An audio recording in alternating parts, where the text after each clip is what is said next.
भर्गवस्वतः सवितुर्वरेण्यं भर्गो देवस्य धीमहि धियो यो न प्रचोदयात्। ओम शांति शांति शांति। चिता को अग्नि कौन देगा?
एक नवजात बच्ची की रोती बिलखती चीखें किसी अनजान का भी सीना करुणा से भर देती हैं। तो फिर एक पिता का दिल इतना पत्थर कैसे हो सकता है कि अपनी मासूम बेटी को 2 घूंट दूध पिलाने की बजाय उसे अपने नशे के घूंट पीने की तलब थी। मुंबई की एक तंगहाल खोली का ये बेढंगा सा मंजर 2 मासूम बच्चों के भविष्य की बदहाली बयां कर रहा था। उनकी माँ इस नर्क से और उनसे हमेशा के लिए रुखसत ले चुकी थी और एक बेगैरत गैर जिम्मेदार बाप ही अब उनका रहनुमा था। जब उनका आज इतना भयानक था तो उनका कल कैसा होगा?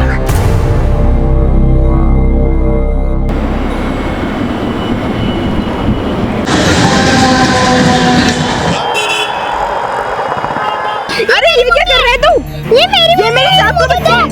पागल हो गए, थप्पड़ मारता है। छोड़ इसे। पकड़ो इसे। बच्चा चोर, पकड़ो उसे। वो मेरे सांप का बच्चा है।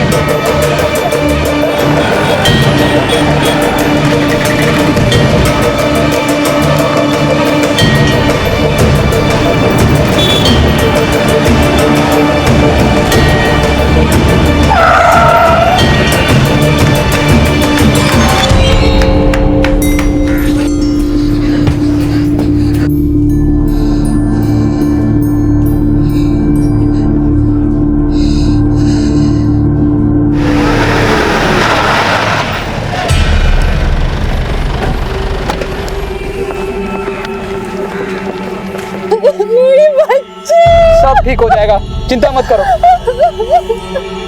वो लड़का दिखता कैसा था? साहब 10-12 साल का दुबला पतला लड़का था। उसका हुलिया हमारे स्केच आर्टिस्ट को बता सकती हो? हाँ साहब, मैं बता सकती हूँ।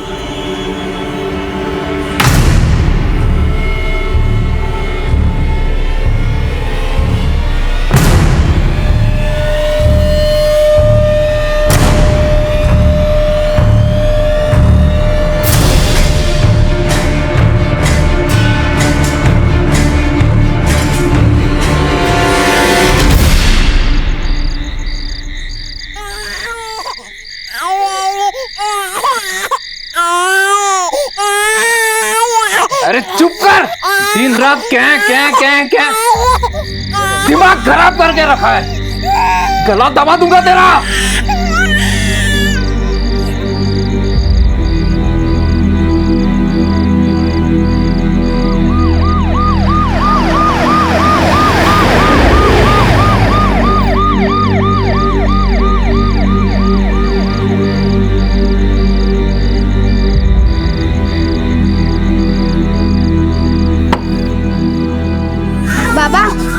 आ गया तू? ना दे। और पहले इस किस को चुप कर। सुबह से कान खा गई है मेरा। हाँ बाबू।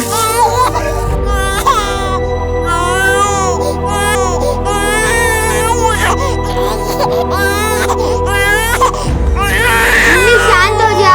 दूध पी, ऐसे रोते नहीं है।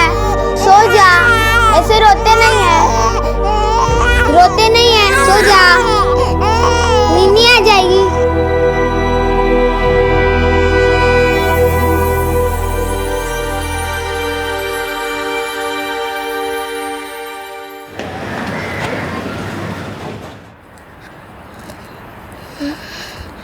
बाबा मैं जाता हूँ। सुन, उस जग्गू को बोल थोड़ा पैसा बढ़ा। मैंने उसे बोला लेकिन ना बोलता। साला मुफ्तखोर। चल निकल, जो दे वो ले आ।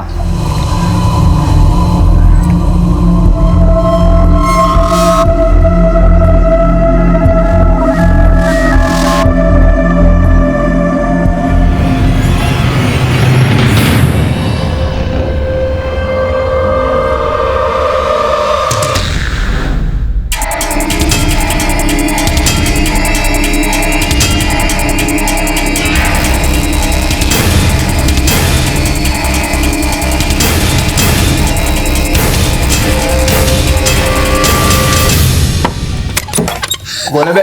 बाबा पुलिस। पुलिस?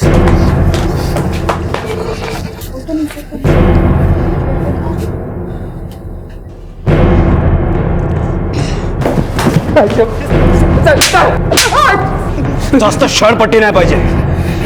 और किस किस के बच्चे उठवाए तूने अपने बेटे से? साहब आज शपथ साहब, मैं ये काम नहीं करता है साहब। मेरे को तो लगा वो मेरी मुन्नी है साहब। मुन्नी नहीं है, वो मुनमुन है जिसे तेरा बेटा अगवा करके लाया तेरी खोली पे। बोल, धंधा क्या है तेरा? किसको बच्चे सप्लाई करता है तू? बोला ना साहब, मैं कोई गलत धंधा नहीं करता। आप चाहे तो बाकी खोली वालों को पूछ लो ना साहब। मैं बाप है मुन्नी का। मेरे को तो खुद को नहीं मालूम टीपू कब मुन्नी को छोड़ के किसी दूसरे के बच्चे को उठा के लेके आया। अंकल बाबा सही कह रहे, मैंने ही वो बच्ची को पार्क से उठाया था। दीपू तुमने बच्ची को क्यों उठाया? मैंने वो बच्ची उसकी मार से बचने के लिए उठाया। मतलब? मुन्नी को भी कोई बच्चा चोर ले गया। अगर मैं ये बात बाबा को बोलता कि मुन्नी मुझसे घूम गई तो मुझे वो बहुत मारता। मुन्नी से ही तो बाबा का दारू का जुगाड़ होता है। लेकिन मैं बच्चा चोर नहीं है अंकल, मैं बच्चा चोर नहीं है। मुन्नी से जुगाड़ होता है? कैसे? रोज के 100 रुपए कमाने मुन्नी को जग्गू के हाथ में देना पड़ता है। चले तेरी बहन, चल निकल। पैसा जग्गू भाई? अबे रोती नहीं है ये, भीख कम मिलती है। मेरे को पैसा कम मिला ना तो आगे से तेरा पैसा काट लेगा, समझा? चलिए निकल। रोज की तरह मैं मुन्नी को घर लेकर आ रहा था। घर जाने के पहले मैं पार्क में जाता था।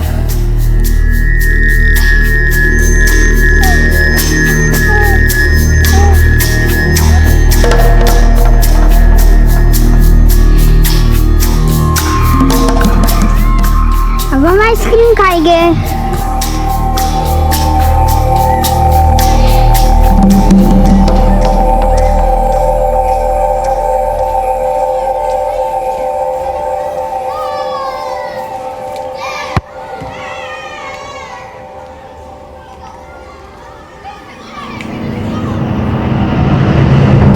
मुन्नी,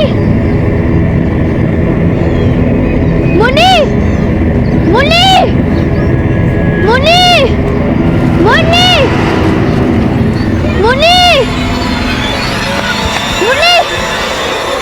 मेरे को पता ही नहीं चला कौन मेरी मुन्नी को उठा के ले गया, इसलिए मैंने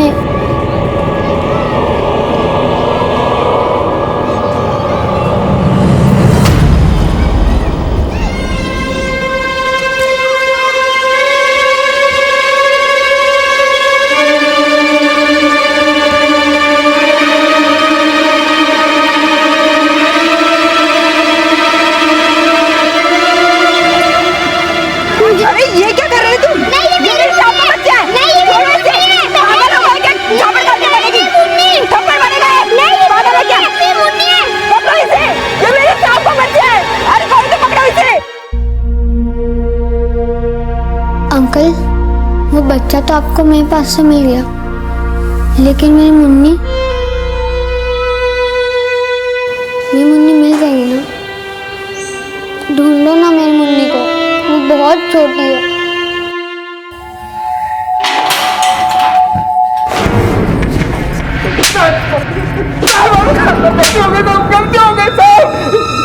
सर। जीती जागती बच्ची को भीख मंगवाने के लिए भाड़े पे देता था।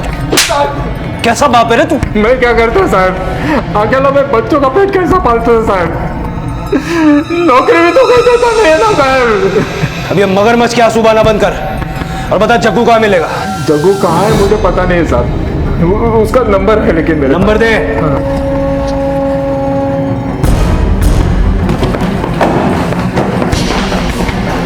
सर जग्गू का नंबर बंद है और वो अपने अड्डे पे भी नहीं मिला है। अपने खबरियों को बोलो पता लगाए वो कहाँ छिपा हो सकता है। सर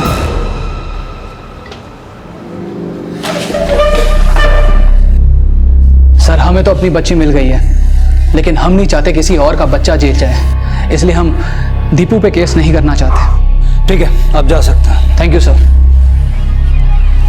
अंकल, मेरी मुन्नी मिल जाएगी ना? बेटा तुम्हारे पास मुन्नी की कोई फोटो है? हाँ, एक फोटो है, पर आप उसे ढूंढ लोगे ना? वो बहुत छोटी है।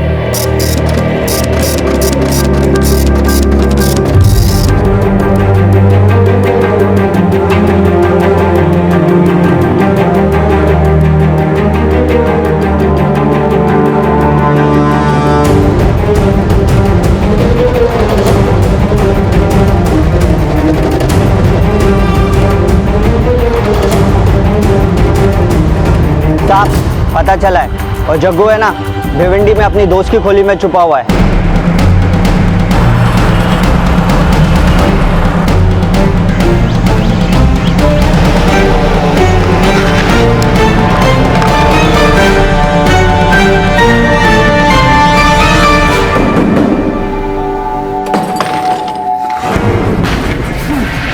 सब एक मिनट, अरे सब बताओगे?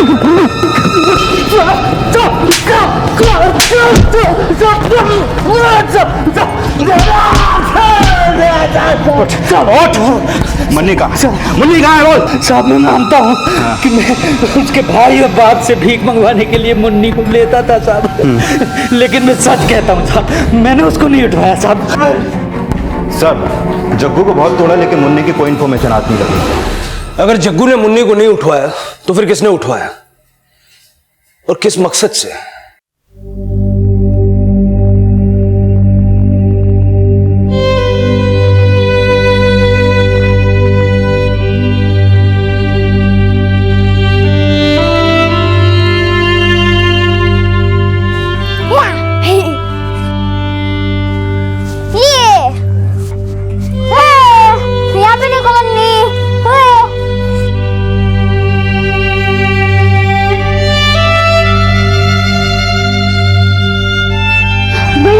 आपने मुन्नी को देखा? बहुत छोटी है, मेरी बहन है, गले में काला धागा बांधा मम्मी ने। बेटा ऐसे नहीं मिलेगी, तो पुलिस के पास चला जा, वो लोग तेरी मदद कर देंगे। ये मुन्नी है, पुलिस वाले इसे ढूंढ रहे हैं, लेकिन मुझे मुन्नी को बहुत जल्द ढूंढना है। बहुत छोटी है, बहुत रोती है।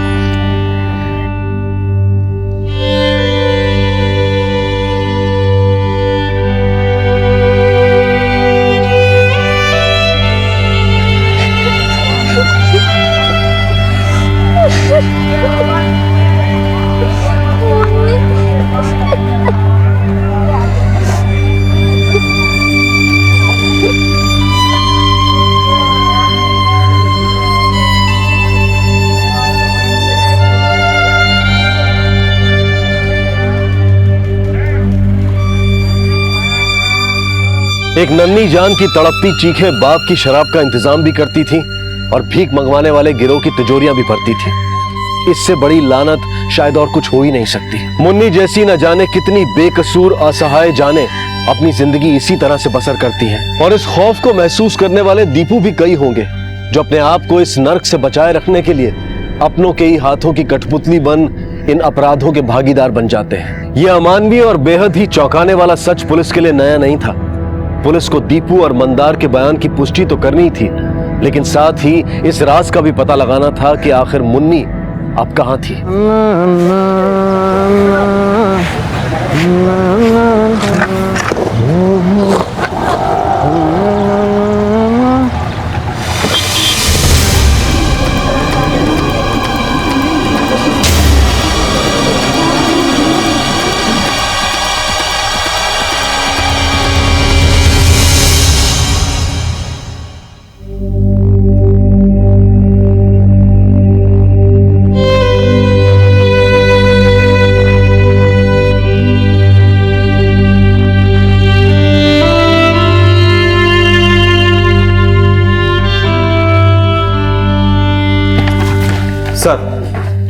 मुन्नी की पोस्टमार्टम रिपोर्ट। उसकी मौत दम घुटने से हुई है और इसके अलावा उसकी बॉडी पे कोई खरोंच या सेक्सुअल असोल्टिंग के कोई निशान नहीं है। शिंदे, कहीं ऐसा तो नहीं कि जग्गू ने पकड़े जाने के डर से मुन्नी को पहले ही मार के फेंक दिया हो और अब सच ना बोल रहा हूं? सर, अगर ये काम वाकई में जग्गू का होता तो अभी तक तो उगल दिया होता वो।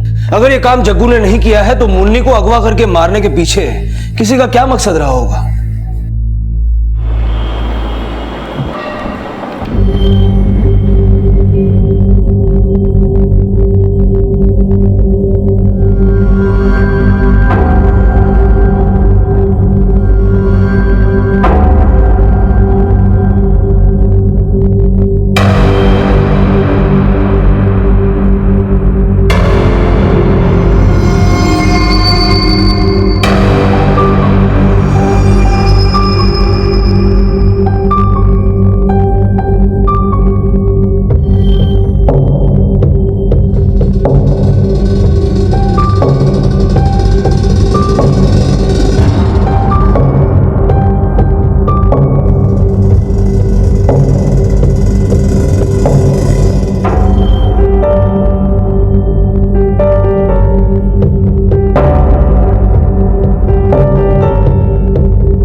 देखिए, आप सभी लोग मुझे शांति से बता दीजिए कि मेरा बच्चा कहाँ है। मेरा बच्चा अंदर रूम में था और वो गायब हो गया। ऐसे कैसे गायब हो गया? आप शांत हो जाइए। बच्चा नहीं मिला। आप शांत हो जाइए। मुझे बता दीजिए मेरा बच्चा। आप शांत हो जाइए प्लीज। मिस्टर पारेख। जी सर, मैंने आपको कॉल किया था। डिलीवरी कब हुई थी? कल दोपहर को। आपको ऐसा क्यों लगता है कि हॉस्पिटल के किसी स्टाफ ने आपका बच्चा चुराया? किसी को देखा आपने बच्चा उठाते हुए? सर, देखा नहीं, लेकिन बिना हॉस्पिटल की मिली भगत के काम कैसे हो सकता है? सर, मैं तो कहता हूँ इन लोगों के साथ बिल्कुल आप अपनी ड्यूटी जानते हैं। इस तरह से हंगामा करके आप कानून हाथ में नहीं ले सकते, समझे? Sorry sir. सर, हम मानते हैं कि बच्चा हमारे स्टाफ की देखरेख में था, पर मुझे नहीं लगता कि हमारे स्टाफ में ऐसा कोई भी है जो ऐसे क्राइम को सपोर्ट करेगा। हमें आपके स्टाफ से पूछताछ करनी है और आपके हॉस्पिटल का सीसीटीवी फुटेज भी देखिए। जी सर, जरूर। इस्माइल जी, यहाँ पर हर आने जाने वालों की एंट्री करते हैं ना आप? जी सर, ये मेरी ड्यूटी है। मैं इतने साल से यहाँ पे काम कर रहा हूँ, आज तक यहाँ पे ऐसा कुछ नहीं हुआ। पर आज तो हो गया ना? कहीं आपसे तो कोई गलती नहीं हो गई? नहीं सर, मैं हर आने में जाने पर नजर रखता हूँ। बाहर आने का रास्ता सिर्फ यही है, तो बच्चा भी यहीं से बाहर गया होगा, तो कैसी नजर रखी आपने? सर, ये समझ नहीं आ रहा। अच्छा, ऐसा कोई नजर में आया जिस पर आपको शक हो? नहीं सर। मिसेस पारेख के वार्ड में तुम ड्यूटी कर रही थी? जी सर, लेकिन जब बच्चा किडनैप हुआ उस समय मैं वार्ड में नहीं थी। वार्ड कहाँ है? सर, बच्चा यहीं था और मिसेस पारेख भी। आपने किसी को देखा? मैं वॉशरूम में थी, जब बाहर आई तो मेरा बच्चा नहीं था।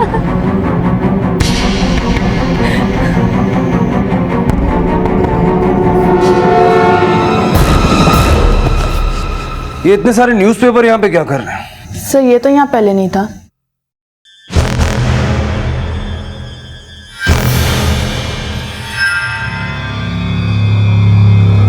शिंदे, एक मिनट रिवाइंड करो, जूम करो जरा।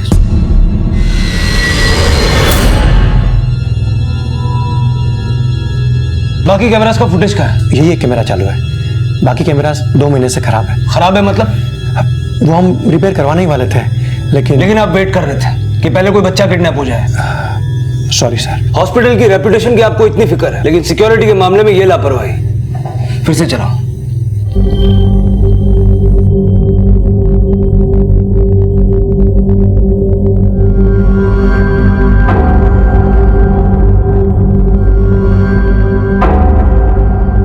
मुझे लगता है ये बच्चा अपने बैग में न्यूज़पेपर लेकर मिसेस पारेख के वार्ड में दाखिल हुआ। वहां पर इसने अपना बैग खाली किया और बच्चे को बैग में डाला। रिवाइंड करो। ये देखो, जाते समय इसकी चाल एकदम नॉर्मल है। एग्जिट पे जाओ। ये देखो, आते समय ऐसा लग रहा है जैसे इसका बैग भारी हो गया।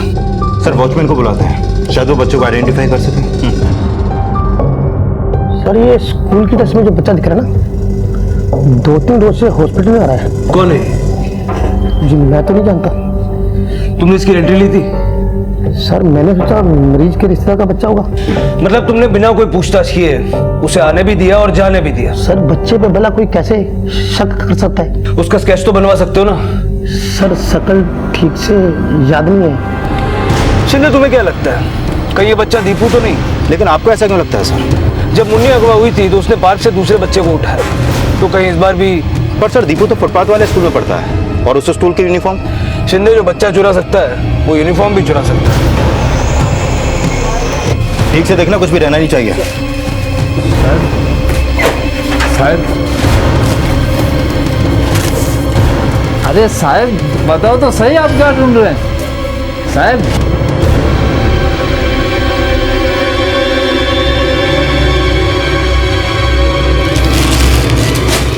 दीपू, नाके के उस पार जो सिटी हॉस्पिटल है मालूम है कहाँ है? City hospital? नहीं पता? चल हमारे साथ। अरे साहब फिर बात क्या है? दीपू को हमारे साथ जाना होगा। पर क्यों साहब? साहब इसने किया क्या है? हो साहब, साहब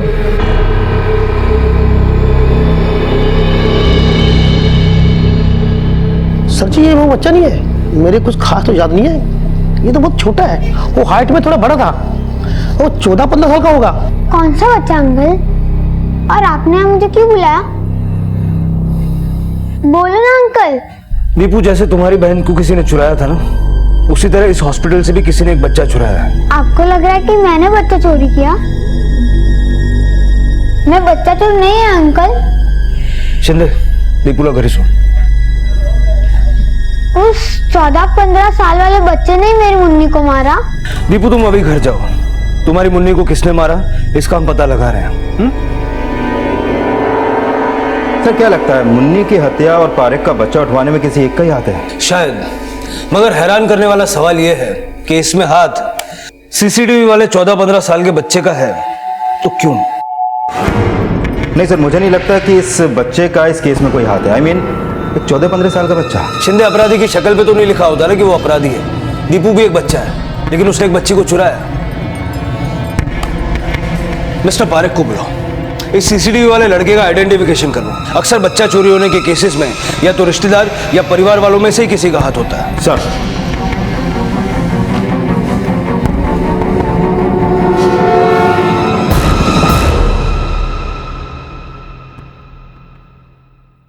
सर ऐसी यूनिफॉर्म तो मेरे भतीजे की भी है।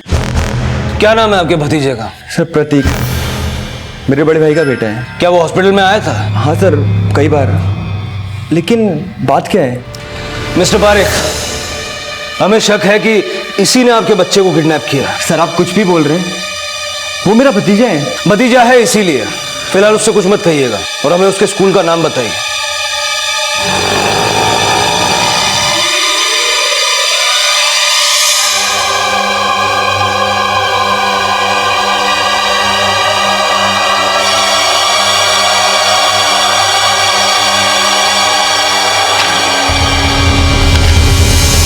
सर इसकी अटेंडेंस पूरी है।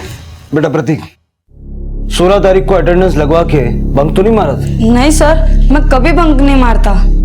सर मैंने प्रतीक के अलावा इस स्कूल के सभी बच्चों की अटेंडेंस चेक कर ली है। 14 से लेकर 16 तारीख तक इस स्कूल का कोई भी बच्चा एब्सेंट नहीं था, क्योंकि प्री बोर्ड एग्जाम की तैयारी चल रही थी। शिंदे, तो हम क्या माने कि पारेख के बच्चे का किडनैपर स्कूल में नहीं पढ़ता, या हमारा ये सोचना गलत है कि ये किडनैपर और मुन्नी का मर्डर एक ही है? सर हो सकता है कि बाहर का ही कोई लड़का इस स्कूल की यूनिफॉर्म पहन के हॉस्पिटल में घुसा हो।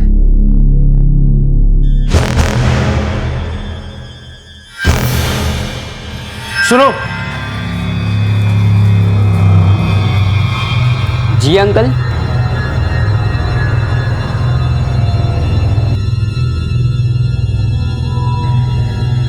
बेटा, क्या तुम्हें पता था कि प्रतीक की चाची को बेबी होने वाला है? हाँ, पूरे क्लास को बताया था प्रतीक ने। तो क्या तुम भी उसके कजिन से मिलने के लिए हॉस्पिटल गए थे? नहीं सर। प्रतीक, तुम क्लास में जाओ। देखो बेटा, डरो मत, एकदम रिलैक्स हो जाओ और मुझे ये बताओ कि तुम्हारी जनरल नॉलेज कैसी है? अच्छी है। गुड। अच्छा मुझे ये बताओ, तुम्हारे घर पे न्यूज़पेपर कौन सा आता है? बोलो बेटा। वो पता नहीं, मैं नहीं पढ़ता। इंस्पेक्टर, जिस डेट पर आप क्षितिज के हॉस्पिटल में होने की बात कर रहे हैं, उस दिन तो वो स्कूल में प्रेजेंट था। आप बेकार पे उस पर शक कर रहे हैं। सिर्फ क्षितिज ही नहीं, सारे बच्चे उस दिन प्रेजेंट थे, लेकिन क्षितिज की ही कदकाठी का बच्चा क्षितिज जैसे यूनिफॉर्म और स्कूल बैग लेकर अगर... sorry to interrupt you officer, school uniform और उसके जैसे न जाने कितने बैग मार्केट में मिलते हैं। मुझे तो लगता है कि ये हमारे स्कूल को और हमारे स्टूडेंट्स को बदनाम करने की कोशिश है। जिस बच्चे के बारे में आप बात कर रहे हैं वो हमारे स्कूल का टॉपर है, टॉपर, जिस पर उसके पेरेंट्स को ही नहीं पूरे स्कूल को उस पर गर्व है। ऐसा बच्चा और ऐसा crime, I don't believe it. Shinde, Kshitij पर शक करने के सॉलिड रीजंस तो नजर आ रहे हैं, पर मुझे एक चीज समझ में नहीं आ रही कि अगर उसने वाकई पारेख के बच्चे की किडनैपिंग की तो किस मकसद से की? इतना होनहार बच्चा, स्कूल का टॉपर, आखिर ऐसी हरकत क्यों करेगा? सर, हो सकता है कि उसकी प्रतीक से कोई दुश्मनी रही हो, जिसका बदला लेने के लिए उसने ऐसा किया। हेलो, ओके सर, मैंने जो क्षितिज की फोटो तावड़े को भेजी थी उसके बारे में हॉस्पिटल के वॉचमैन को कुछ खास याद नहीं, और मिस्टर पारेख को भी इसके बारे में कोई जानकारी नहीं। सर, मिस्टर पारेख के बच्चे की किडनैपिंग के साथ साथ क्षितिज का मुन्नी की किडनैपिंग में भी तो कोई हाथ नहीं। दीपू को लेकर आओ।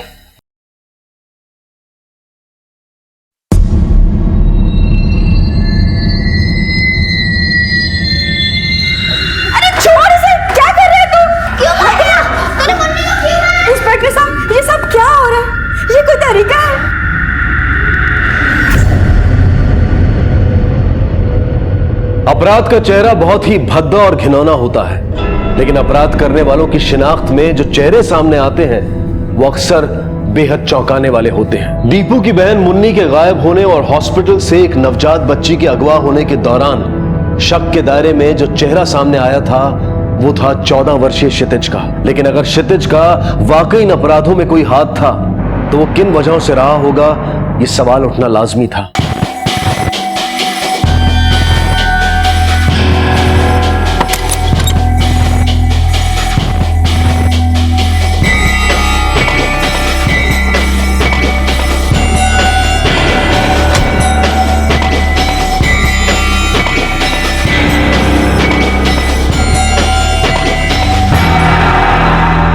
सर, हॉस्पिटल से जो न्यूज़पेपर का बंडल मिला है उस पर लिखा नंबर क्षितिज के रूम नंबर से मैच करता है। हेलो, क्या?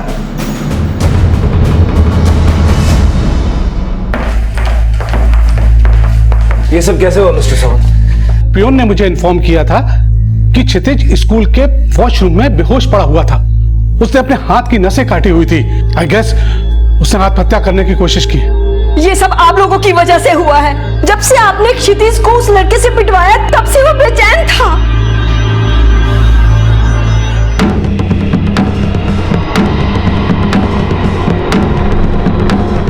सर, क्षितिज के पड़ोसियों से एक बात पता चली है।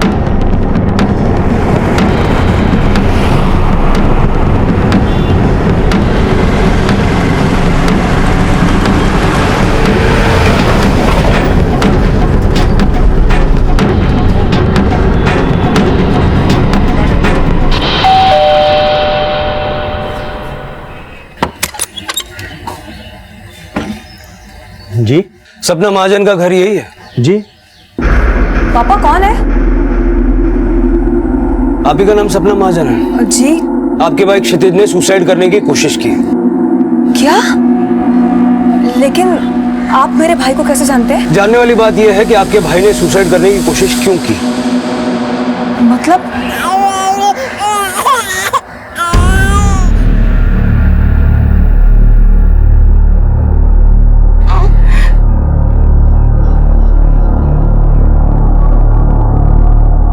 देखा सर, इन्हें अपने बच्चे का चेहरा तक याद नहीं है। मैं बोल रही हूँ ना, ये बच्चा मेरा ही है। सर, सिर्फ एक दिन का था जब ये अगवा हुआ था, और छोटे बच्चे की शक्ल हर दिन बदलती है। लेकिन एक माँ अपने बच्चे को पहचानने में इतनी देर नहीं लगाती। सर आप मान क्यों नहीं रहे? मैं कह रही हूँ ना ये बच्चा मेरा ही है। आपको देख के तो नहीं लगता कि 1 हफ्ते पहले आपकी डिलीवरी हुई है? क्या मतलब है आपका सर? अपना मतलब हम आपको तसल्ली से समझाएंगे। क्षितिज ने हमें सब कुछ बता दिया है। सर, एक विधवा को समाज अपना लेता है, लेकिन उसके ससुराल वाले नहीं अपनाते। मेरे पति की मौत के बाद उन लोगों ने मुझे बहुत मजबूर कर दिया था कि मैं अपने मायके लौट जाऊं। वो लोग नहीं चाहते थे कि अपने बेटे की जायदाद पर मुझे कोई भी हक मिले।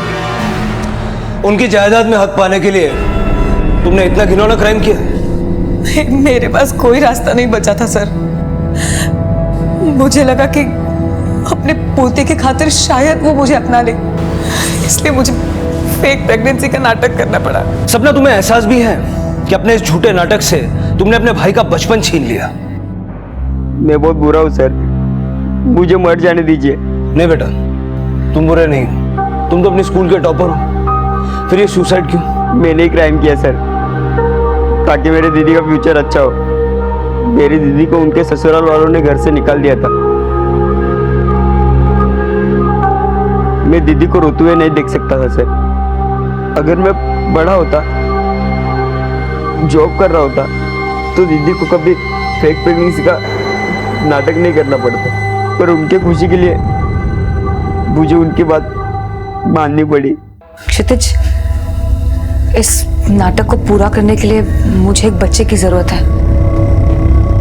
तू मेरी मदद करेगा ना? पर मैं क्या कर सकता हूँ दीदी? तू मेरे लिए एक बच्चा चोरी करके ले आ। तो प्रतीक की चाची के बच्चे को तुमने अपनी दीदी के कहने पे उठाया? प्रतीक ने सारी क्लास में बताया था कि उसके चाची को बेबी होने वाला है, इसीलिए मैं हॉस्पिटल गया।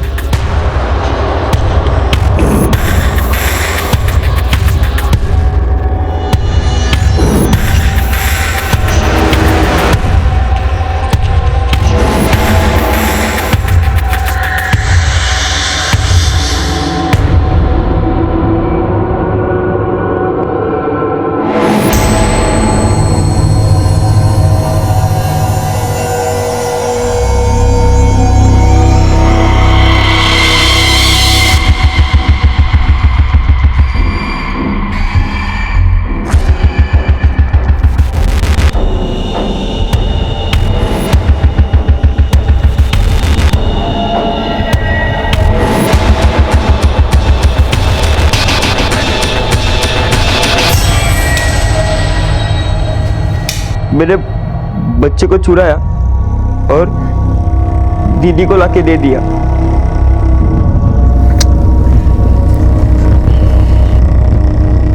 तो पहले हमें सच क्यों नहीं बताया? क्या सच बताना सुसाइड करने से ज्यादा मुश्किल था? मुझे बहुत बुरा लग रहा था सर। मैंने अपनी बहन की खुशी के लिए दीपू की बहन। तो क्या तुमने दीपू की बहन को भी?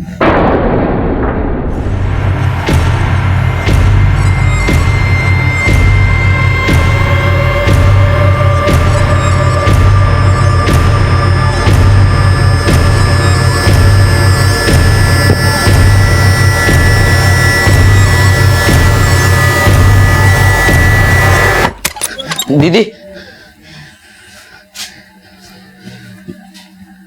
ये कैसी बच्ची ले आया तू? मुझे न्यू बॉर्न बेबी चाहिए, ज्यादा से ज्यादा 15 दिन की होनी चाहिए बच्ची। मैं उस बच्चे को वापस उसी पार्क में छोड़ने गया, पर वहां पुलिस देख के मैं डर गया।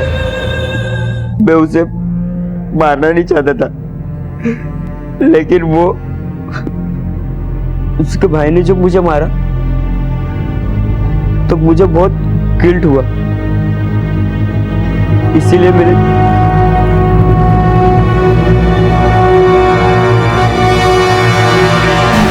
बड़ों का काम होता है बच्चों को रास्ता दिखाना, लेकिन तुम दोनों ने अपने ही बच्चे को गलत रास्ते पे भेज दिया और साथ ही एक 6 महीने की बच्ची की जान ले ली। शिंदे, क्यों जाना?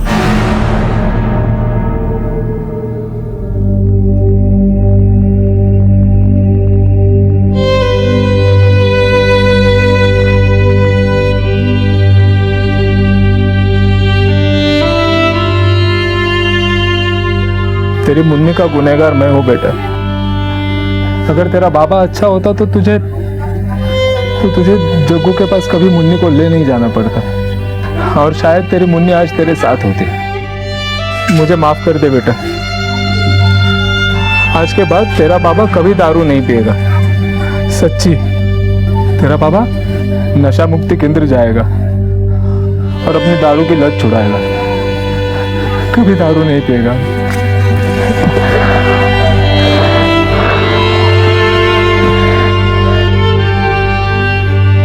डीएनए टेस्ट से साफ हो गया कि सपना जिस बच्चे को अपना बता रही थी वो पारेख परिवार का ही था, और यह भी साफ हो गया था कि अपने पिता के जुल्मों को सहने वाली और दीपू की बहन मुन्नी भी सपना की ही वजह से आज इस दुनिया में नहीं थी, और इन अपराधों के लिए उसने जरिया बनाया था अपने 14 वर्षीय भाई क्षितिज को। वो क्षितिज जिसने शायद सपने देखे होंगे अपने सुंदर भविष्य के, लेकिन उसकी बहन की नाजायज लालसा ने उसकी जिंदगी का रुख आत्महत्या की तरफ मोड़ दिया। सपना हो या चाहे मंदार या फिर भीख मंगवाने वाले गिरोह के सरगना, ऐसे लोग दीपू, क्षितिज और न जाने कितने ही मासूम बच्चों के गुनहगार हैं। ये अपने स्वार्थ के लिए उनसे उनका बचपन छीन लेते हैं और उन्हें ऐसे अपराधों में जरिया बनाते हैं जिसकी जितनी निंदा की जाए उतनी कम है। अब मैं अनूप सोनी आपसे विदा लेता हूं, फिर मुलाकात होगी अगले एपिसोड में और खुलासा करेंगे एक और जुर्म का। तब तक अपना और अपने परिवार का ख्याल रखें और देखते रहें क्राइम पेट्रोल डायल 100। सबक एक को सीख हम सबको। जय हिंद।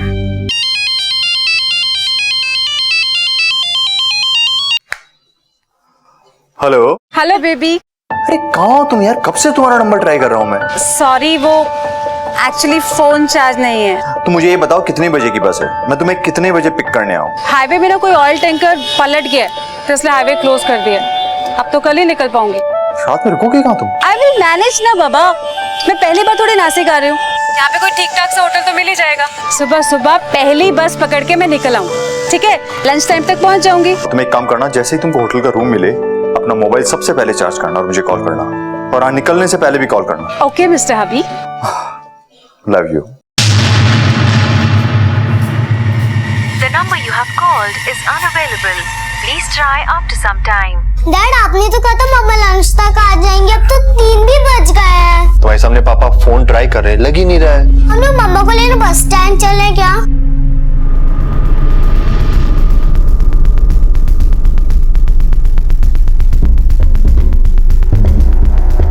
अरे इधर आना यार, इधर आना। हाँ। अरे कल नासिक से बसें जाना बंद हो गई थी। हाँ। अभी वापस आना शुरू हुई है क्या? हाँ, बसें तो सुबह से चालू हो गई हैं। डैडी, मम्मा कब आएंगे? अभी आ जाएगी बेटा।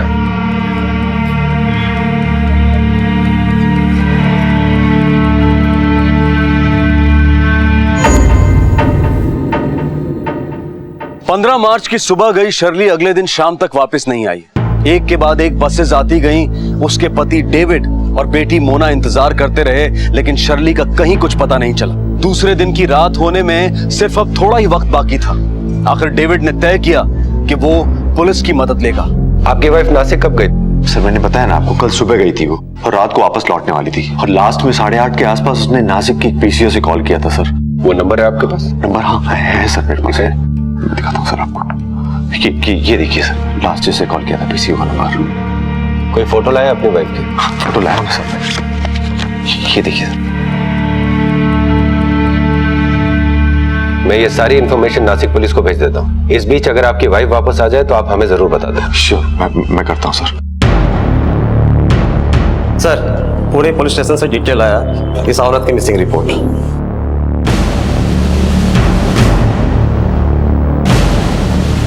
इस डिटेल के मुताबिक कल रात को इस औरत ने नासिक के किसी पीसीओ से कॉल किया था। उसका नंबर भी है यहाँ पे। जल्दी पता लगाओ कि ये नंबर किस पीसीओ का है। Yes sir. हमें वहां पर अभी पूछताछ करनी होगी।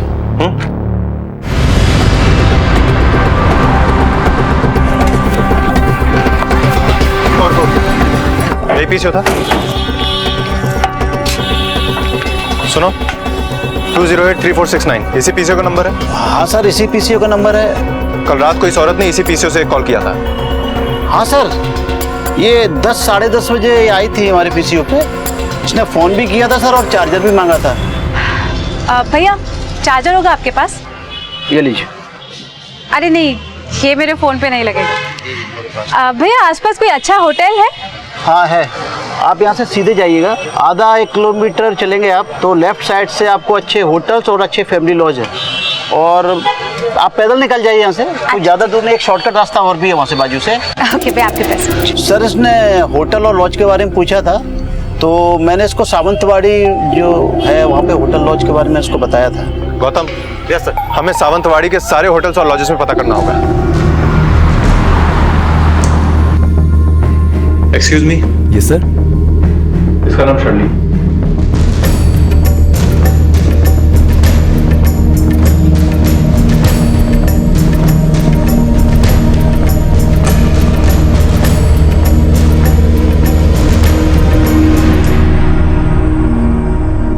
सात दिन बीत चुके थे।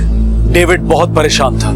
उसकी बेटी भी रोज यही सवाल करती थी कि मम्मा कब आएंगी। उम्मीद का दिया बुझता जा रहा था और फिर पुलिस ने तय किया कि वो बस स्टॉप से होटल वाली रोड तक हर छोटे मोटे दुकानदार से, फेरी वालों से, आसपास रहने वाले लोगों से पूछताछ करेगी।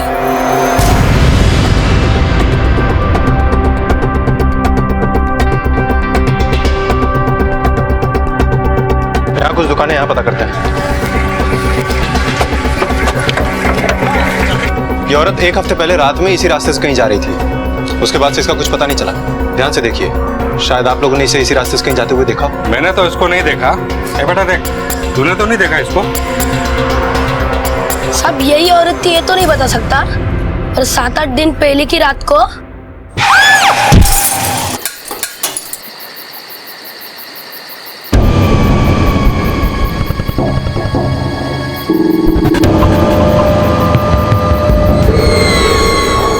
बेटा एक्सीडेंट कहाँ हुआ था?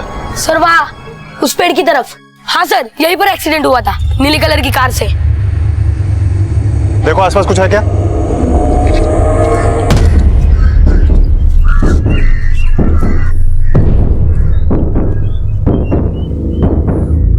कार की हेडलाइट के टुकड़े हैं।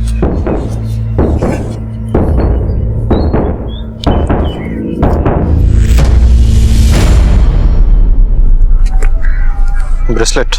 गौतम। Yes sir. हमें पता लगाना होगा कि पिछले 1 हफ्ते में किसी एक्सीडेंट में कोई औरत की बॉडी मिली है क्या? Yes sir. और हमें सारे अस्पतालों में भी चेक करना होगा। हो सकता है किसी एक्सीडेंटल केस में कोई अननोन पेशेंट एडमिट हुआ। और हमें शहर के सारे गैराजेस में भी चेक करना होगा।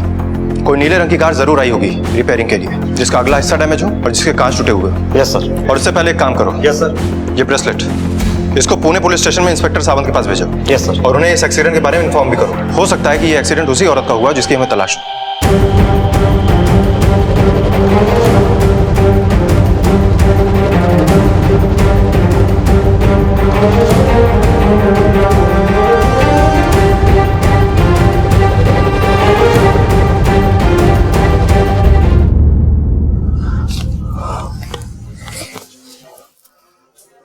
डोंट क्राई बेटा,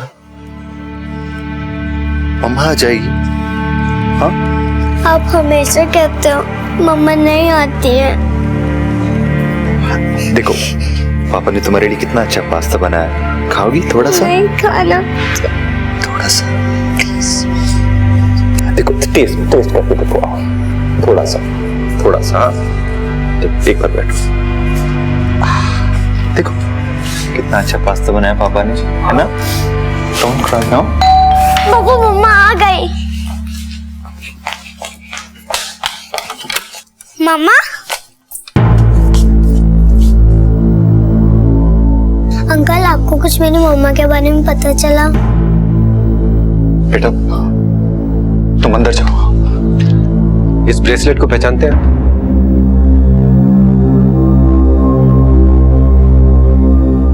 ये तो शर्ली का है, जिस दिन गई थी पहन के गई थी। आप लोगों को मिल गई क्या वो? अरे प्लीज कुछ तो बोलिए आप लोग। मिस्टर डेविड प्लीज आप शांत हो जाइए। ये नासिक पुलिस को एक रोड पर मिला। जिस रात आपकी बीवी लौटने वाली थी, उस रात उस रोड पर एक एक्सीडेंट हुआ था। उस एक्सीडेंट स्पॉट पे ये ब्रेसलेट मिला। एक्सीडेंट? कौन से हॉस्पिटल में है वो? Mister David, Nashik police inquiry कर रही है। आसपास के सभी हॉस्पिटल्स में पूछताछ जारी है। जैसे हमें कुछ पता चलेगा हम आपको इन्फॉर्म कर देंगे।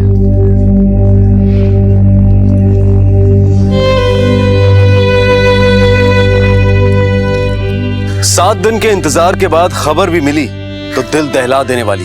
आखिर कहां थी शर्ली?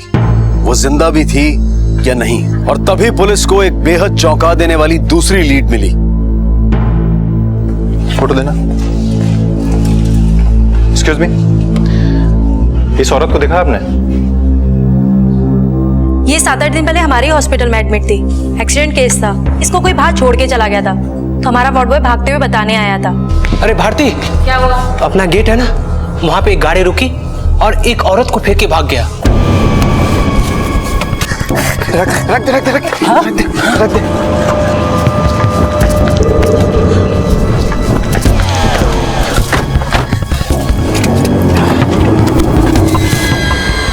मैंने उधर जाके देखा तो वो औरत खून से लथपथ थी।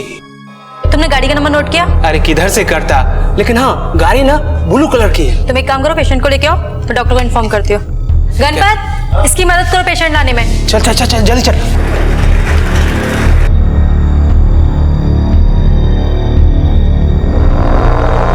वो पेशेंट कहाँ है? क्या हुआ भारती?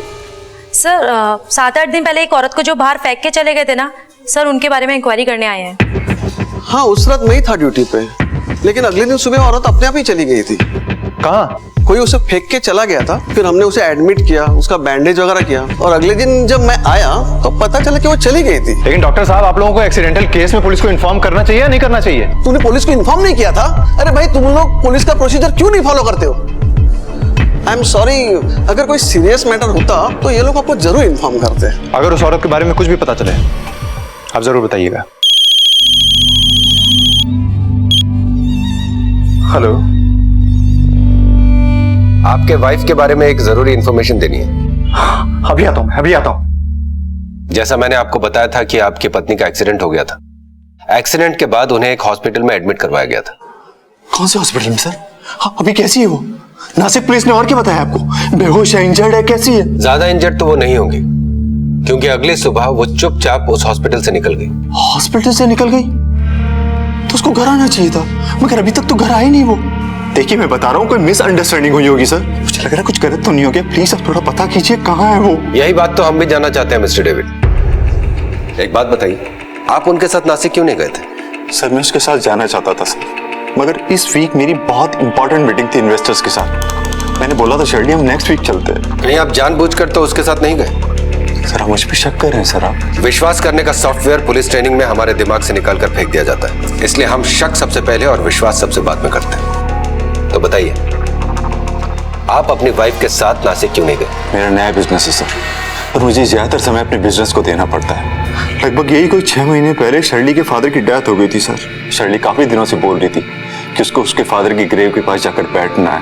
मुझे पापा से मिलने जाना है बस। और शर्ली, एक दिन पापा की ग्रेव पर अकेले नहीं बिता सकती क्या मैं? उनसे बात करनी ताकि उसकी आत्मा को शांति मिले। आपकी मैरिड लाइफ कैसी थी?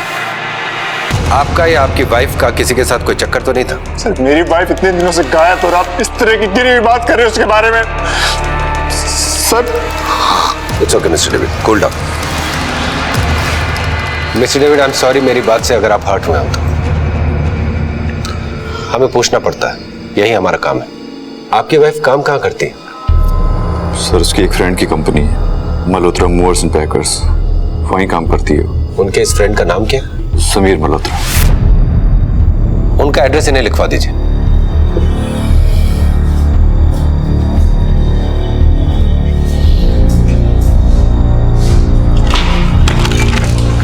सर, ये रहे शर्ली के फोन रिकॉर्ड्स। इससे पता चला है कि जिस दिन वो गायब हुई उससे पहले वाली रात को उनकी एक नंबर पर लंबी बातचीत हुई। और हाँ सर, जिस सुबह वो नासिक के लिए निकली उस सुबह भी उनकी उसी नंबर से बात हुई। और हाँ सर, उसी नंबर से उनके मोबाइल पे मैसेज आया जो उस रिकॉर्ड में है।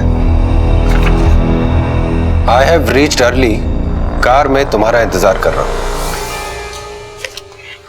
अब यही बताएगा कि शर्ली कहाँ है। मिस्टर समीर मल्होत्रा, शर्ली कहाँ है? मुझे क्या पता सर, मैं भी बहुत परेशान हूँ। मुझे ये समझ में नहीं आ रहा है कि एग्जैक्टली उसके साथ हुआ क्या। लेकिन हमें बहुत कुछ समझ में आ रहा है। आपकी कलीग इतने दिनों से गायब है, लेकिन आपने उसके हस्बैंड को एक दिन भी फोन करके नहीं पूछा वो कहाँ है, कैसी है, कहाँ गई है? हाँ, 2-3 बार कॉल किया था सर, उसका फोन बंद आ रहा था, तो इसलिए मैंने अपनी सेक्रेटरी से कहा कॉल करने को। वो रोज फॉलो अप करती थी। कमाल की बात कर रहे हो आप। आपकी कलीग, आपकी इतनी अच्छी दोस्त गायब हुई है और आप अपने सेक्रेटरी से कहते हो फॉलो अप करने को। एक्चुअली मुझे लगा शायद उसके हस्बैंड को बुरा लगेगा अगर मैं रोज कॉल करूं तो। क्या बुरा लगेगा? आपका फोन करना, फॉलो अप करना, आपकी दोस्ती या फिर आपका अफेयर? ये आप क्या कह रहे हैं सर? वो शादीशुदा है, मेरी दोस्त है, और जहां तक मैं जानता हूं उसका रिलेशनशिप उसके हस्बैंड के साथ बहुत अच्छा है। रिलेशनशिप तो आपके साथ भी बुरा नहीं है, तभी तो अपने हस्बैंड से छुपकर आपके साथ नासिक चली गई। जिस दिन वो नासिक गई थी, आपका मैसेज आया था उसे कि आप गाड़ी में उसका इंतजार कर रहे हैं। सर आप बिल्कुल गलत समझ रहे हैं। वो मेरी कॉलेज फ्रेंड है और उस दिन वो बहुत ज्यादा अपसेट थी। अपसेट थी तो आप उसको नासिक ले गए, किया क्या उसके साथ? कहाँ है वो? सर ये सच है, हम नासिक गए थे, लेकिन मैंने उसको सिर्फ उसके डैड के ग्रेवयार्ड तक छोड़ा था। फिर मैं अपनी मीटिंग के लिए गया and I had to stay there for 2 days। वो शाम को बस पकड़ के वापस आने वाली थी। मिस्टर समीर मल्होत्रा, वो आपके साथ नासिक गई थी और फिर वहां पर गायब हो गई। अब आप हमें सब कुछ सच सच बताएंगे या हम अपने ढंग से पूछें? बताता हूं सर। 8 दिन पहले की बात है।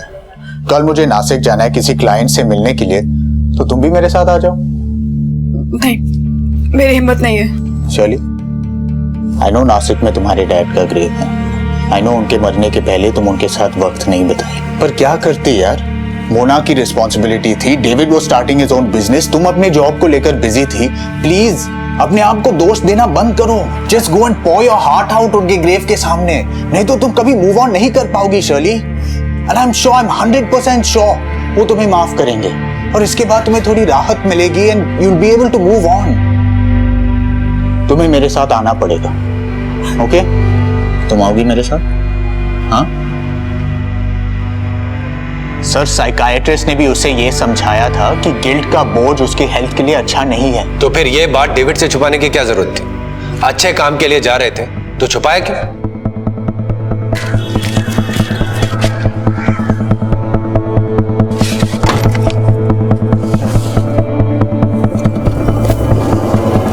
समीर, मैंने डेविड को नहीं बताया कि तुम्हारे साथ मैं नासिक जा रही हूँ। ये सब क्यों छिपा रही हो उसे? यार तुम तो जानते हो ना, डेविड ने कितनी मुश्किल से ये नया बिजनेस शुरू किया है। मैं नहीं चाहती कि उसका एक भी दिन वेस्ट हो मेरी प्रॉब्लम्स के लिए। वैसे भी ये प्रॉब्लम्स मेरी हैं, मुझे इनसे खुद डील करना है, राइट? अगर मैं डेविड को बताती कि तुम मुझे ड्रॉप कर रहे हो तो वो भी इंसिस्ट करता साथ में आने के लिए, लेकिन मुझे पापा से अकेले मिलना है, बहुत सारी बातें करनी है उनसे। रही बात डेविड की, तो मैं उसे घर पे आके सब कुछ सच सच बता दूंगी। अब तुम रास्ते में कहीं मत रुको, अब मुझे सीधा वहीं जाना है जहाँ कतरा रही थी जाने से मैं 6 महीने से। अच्छे फ्रेंड्स थे आप? जी। मिस्टर समीर मल्होत्रा, एक बात बताइए, कोई भी शादीशुदा औरत अपने मेल फ्रेंड को रात को 11-12 बजे फोन करके 1-1 घंटा बात करती है क्या? सर हम दोस्त हैं, एक साथ काम करते हैं, इसलिए। पुलिस से कुछ भी छुपाने का मतलब है जुर्म छुपाना, ये बात समझते हैं ना? एजुकेटेड है ना आप? सर उसने ये बात किसी से नहीं बताई, वो क्लिनिकली डिप्रेस्ड थी। डेविड भी ये नहीं जानता था। ऑफिस के बाथरूम में वो घंटों रोती थी, छोटी छोटी बातों पे बहुत ज्यादा नाराज हो जाती थी, उसके मूड स्विंग्स बहुत ज्यादा थे। फिर मुझे इस सिचुएशन का सीरियसनेस सिर्फ तब समझ में आया जब एक दिन मैं उसके डेस्क पे एक फाइल खोज रहा था।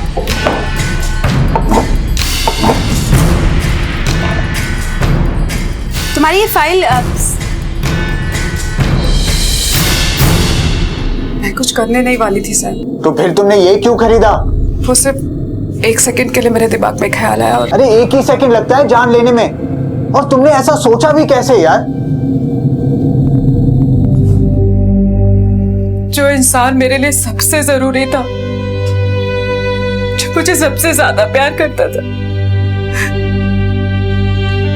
मेरे डैड 1 सेकंड में दूर चले गए मुझसे। पता है,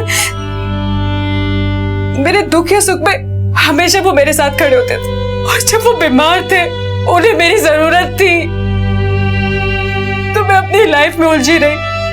जॉब जरूरी था, डेविड का बिजनेस स्टेबल नहीं था, बच्ची छोटी थी, मैं क्या करती? मेरी लाइफ को प्रायोरिटी थी, डैड की हेल्थ को निग्लेक्ट किया। फिर एक दिन कॉल आया, पापा चले गए, पापा चले गए।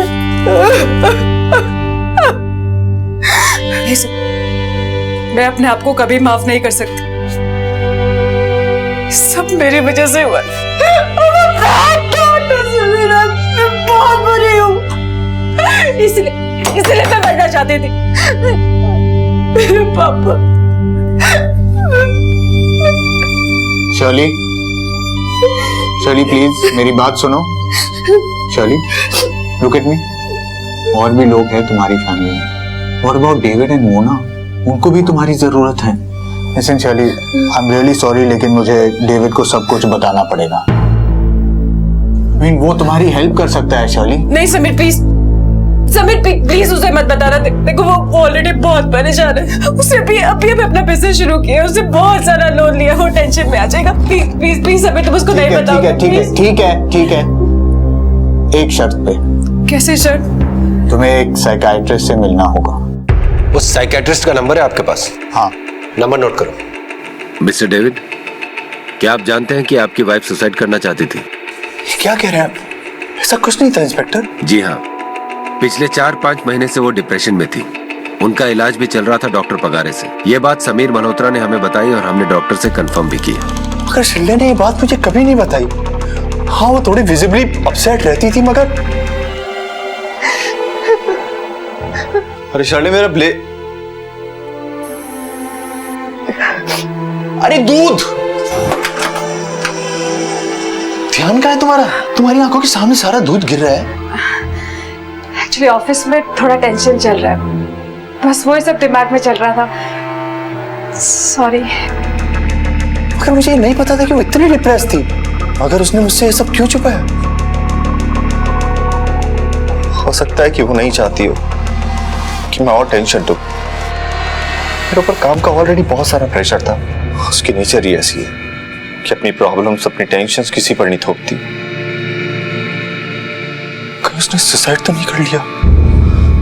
एक तरफ मुंबई पुलिस सुसाइड की थ्योरी के आधार पर तहकीकात कर रही थी और दूसरी तरफ नासिक पुलिस उस नीली गाड़ी की तलाश कर रही थी।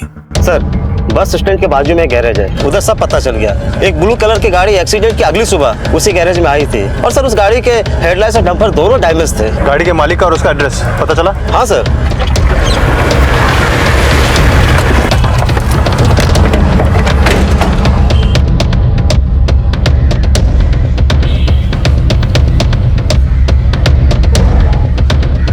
वो हेडलाइट पुरानी है और ये वाली नहीं है।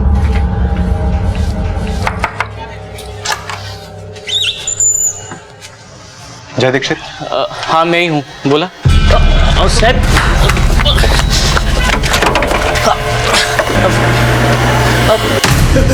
सर जानबूझ के नहीं किया सर, वो तो एक एक्सीडेंट था, हम तो उसको जानते भी नहीं थे सर। जब तुम्हारी गाड़ी से एक्सीडेंट हुआ तो तुमने पुलिस को इन्फॉर्म क्यों नहीं किया? सर मैं डर गया था सर। पी के गाड़ी चला रहा था क्या? सच सच बोल नहीं तो। उस रात को मैं और मेरा फ्रेंड अर्जुन एक बार से वापस आ रहे थे। अरे भाई संभाल, तू क्या कर रहा है?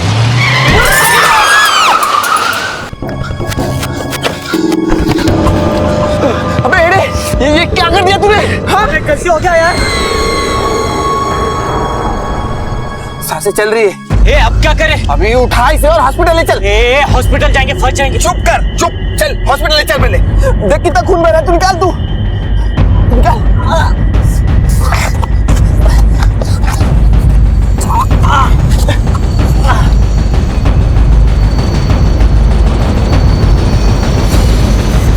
रख।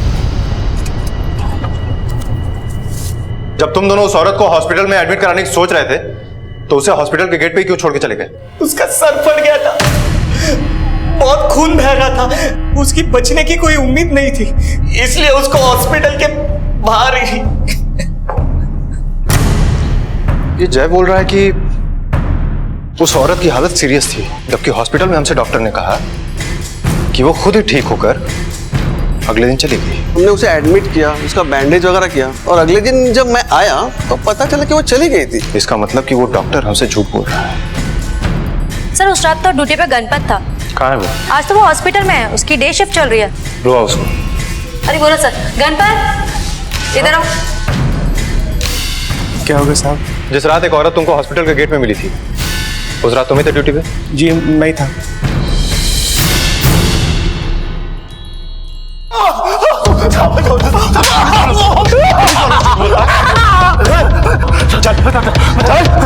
बता दो साहब, सबको बता दो। सच बता साहब, बस अपन जब इतना ही जानता है साहब, अगर लाश लावारिस हो तो उसे मॉर्ग तक पहुंचा दो। उसके बाद साहब जॉली उसका क्या करता है, किसको भेजता है साहब? क्या किया उस औरत की लाश के साथ? हाँ? वो लड़की थी ना जिसे कोई अस्पताल के बाहर फेंक के चला गया था, वो मर गई है।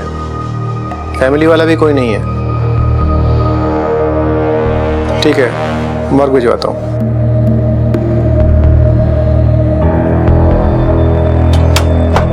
जॉले, अरे जॉले, बॉडी आ गई है। वो नहीं था फोन में, लेडीज है।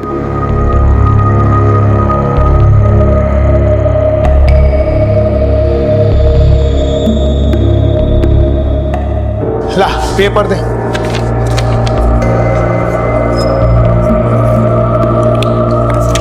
ले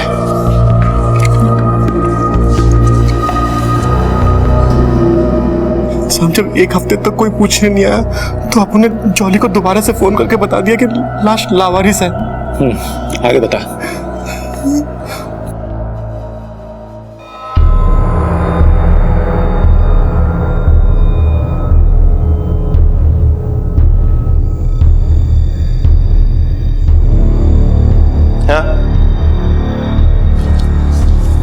जॉली तेरा ही नाम है? हाँ साहब, मेरा नाम है जॉली। गणपत ने बताया कि 10 दिन पहले यहाँ पर एक लावारिस औरत की लाश आई थी। साहब मैं चेक करते हैं थोड़ा, 1 मिनट में बताते हैं। नहीं साहब, 10 दिन पहले ऐसा कोई भी लाश नहीं आया। गणपत को गलत फहमी हुआ है साहब, आप रिकॉर्ड चेक कर लो मांगता है तो। हेलो सर जी, 10-12 दिन से इधर एक लाश पड़ी है। उम्र उसका 20-21 होगा। नहीं, उसका कोई रिश्तेदार भी नहीं आया लेने को उसको। मैं क्या करूँ साहब? ठीक है साहब, आइए सर जी। 20-21 साल का बॉडी है और 10 दिन पहले का डेथ सर्टिफिकेट भी है। ये देखो ये पेपर। ये बॉडी तो बिक जाएगी, ऑर्गन डैमेज भी नहीं है, पैसा अच्छा आएगा इसका। दिखाओ।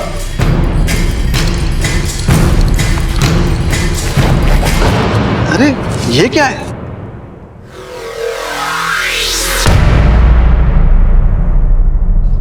बॉडी कितने में बेचोगे डॉक्टर कामत? मैं क्या करता सर जी? गणपत ने हमें सब कुछ सच सच बता दिया है। साहब बोल के कौन कौन शामिल है इसमें? बोल। सच मुंह से निकल गया। ले चलो इन दोनों को।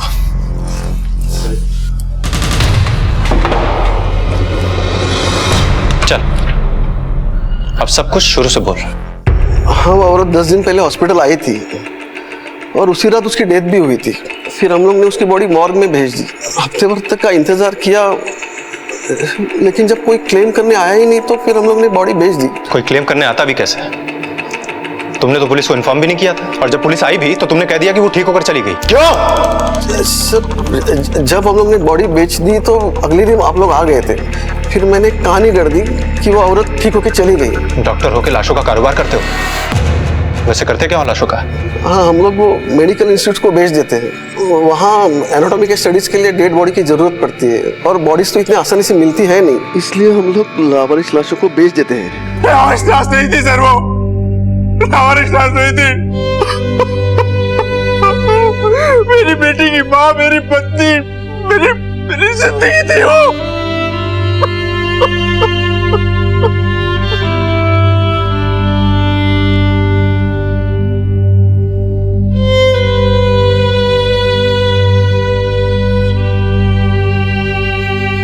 शर्ली अपने मन का बोझ उतारने के लिए नासिक गई थी। अपने पिता की कब्र के सामने बैठकर उनसे अपने दिल की बात कहने गई थी, लेकिन कुछ लोगों की अमानवीयता के कारण एक गुमनाम लावारिस लाश बनकर रह गई। उसे एक मेडिकल इंस्टीट्यूट को बेच दिया गया। इस केस से लावारिस लाशों का घिनौना कारोबार सामने आया। यह हकीकत सामने आई कि डॉक्टर कामत हॉस्पिटल की आड़ में लाशें बेचने का धंधा भी कर रहा था। कामत, जॉली और गणपत को पुलिस ने हिरासत में ले लिया है, लेकिन इस केस में डॉक्टर कामत और उसके साथियों के अलावा ऐसे इंस्टीट्यूट्स भी गुनहगार हैं जो गैर कानूनी तौर पर डेड बॉडीज को खरीदते हैं। शायद इस कहानी का अंत बदला जा सकता था अगर शर्ली को गाड़ी से टक्कर मारने वाले लड़के ने अपनी जिम्मेदारी समझते हुए उसकी जान बचाने की पूरी कोशिश की होती। अब मैं अनूप सोनी आपसे विदा लेता हूँ। फिर मुलाकात होगी अगले एपिसोड में और खुलासा करेंगे एक और जुर्म का। तब तक अपना और अपने परिवार का ख्याल रखें और देखते रहें क्राइम पेट्रोल डायल 100। सबक एक को, सीख हम सबको। जय। इस तरह के और भी एपिसोड देखने के लिए हमारे चैनल को सब्सक्राइब करें और बेल आइकन दबाना ना भूलें।